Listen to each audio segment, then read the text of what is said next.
দ্বিতীয় ওয়ানডেতে রানাকে দেখে আমার মনে হলো ওয়াকার ইউনুসের কথা। একেবারে তার মতো বোলিং করেছে নাহিদ রানা। যেমন ছিল তার গতি, সেভাবে ছিল সুইং। বাংলাদেশের ক্রিকেটে পেস বোলিং আন্তর্জাতিক অঙ্গনে পরিচিতি পেয়েছিল মাশরাফি বিন মুর্তজার হাত ধরে। মুস্তাফিজুর রহমানের কাটার, তাসকিন আহমেদের আগ্রাসন আর নাহিদ রানার গতির ঝড় সব মিলিয়ে বদলে গেছে টাইগারদের পেস ইউনিট। আর তাই তো নাহিদ রানার বোলিংয়ে কিংবদন্তি ওয়াকার ইউনুসের ছায়া খুঁজে পাচ্ছেন কোচ শন টেট। দেশের ক্রিকেটে চলছে পেসারদের স্বর্ণযুগ। মাশরাফির হাত ধরে শুরু হওয়া সেই যাত্রায় এখন বড় নাম মুস্তাফিজুর রহমান, তাসকিন আহমেদ আর হালের নাহিদ রানারা। তবে শুধু কাগজে কলমে না, সাম্প্রতিক সময়ে টাইগার পেসারদের মাঠের পারফরমেন্সে যার প্রমাণ স্পষ্ট।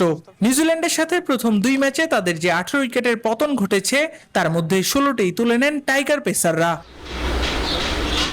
তাই আলোচনায় এখন গতির ঝড় তোলা নাহিদ রানা। সদ্যই পিএসএল মাতিয়ে আসা এই পেসার দ্বিতীয় ওয়ানডেতে একাই 5 উইকেট শিকার করে নিউজিল্যান্ডকে ধসিয়ে দিয়েছেন। আর তাতেই এবার তাকে পাকিস্তানি পেসার ওয়াকার ইউনুসের সঙ্গে তুলনা করলেন টাইগারদের pace bowling coach Shaun Tait. What I do know about Nahid Rana is he's a fit man. দ্বিতীয় ওয়ানডেতে রানাকে দেখে আমার মনে হলো ওয়াকার ইউনুসের কথা। একেবারে তার মতো বোলিং করেছে নাহিদ রানা। যেমন ছিল তার গতি, সেভাবে ছিল সুইং।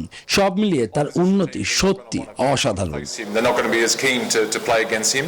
সেই সাথে নাহিদ রানাকে এমন গতির ঝড় তুলতে দেখে নিজের শুরুর দিনে ফিরে গিয়েছিলেন টেট। তবে এখানেও নাহিদ রানা যে তার থেকে ঢের এগিয়ে, সেটাও মনে করিয়ে দিয়েছেন সাবেক এই Aussie pacer. He's very fit. So if anyone Nahid runner bowling দেখলে আমার ক্যারিয়ারে শুরুর দিকের কথা মনে পড়ে, যখন আমিও এমন গতিতেই বল করতাম। তবে নাহিদ রানা এখানে বেশ এগিয়ে আমার থেকে, কারণ সে যথেষ্ট ফিট এবং ফিটনেস তার চমৎকার। I think with Nahid Rana out of the team, আর দীর্ঘদিন ধরে জাতীয় দলে খেলেছেন রুবেল হোসেন, অনেক ম্যাচে জয়ের সাক্ষীও ছিলেন। তার চোখে এখনকার পেস ইউনিট অন্য যে কোনো সময়ের থেকে সেরা। আমাদের যারা এখন তরুণ পেস বোলাররা আছে, যারা ভালো করছে, আপনি তো নিজেও দেখেন যে এখন ন্যাশনাল টিমে পেস বোলারদের কম্পিটিশনটা কত হাই। তো এটা আমাদের জন্য এটা অনেক ভালো। 2027 সালে দক্ষিণ আফ্রিকা, জিম্বাবুয়ে ও নামিবিয়ায় বসছে ওয়ানডে বিশ্বকাপের আসর। সেসব উইকেট পেসারদের পক্ষেই কথা বলবে। টাইগাররা পেসের ধারাবাহিকতা ধরে রাখতে পারলে বিশ্বকাপে ভালো করবে বলে প্রত্যাশা সকলের।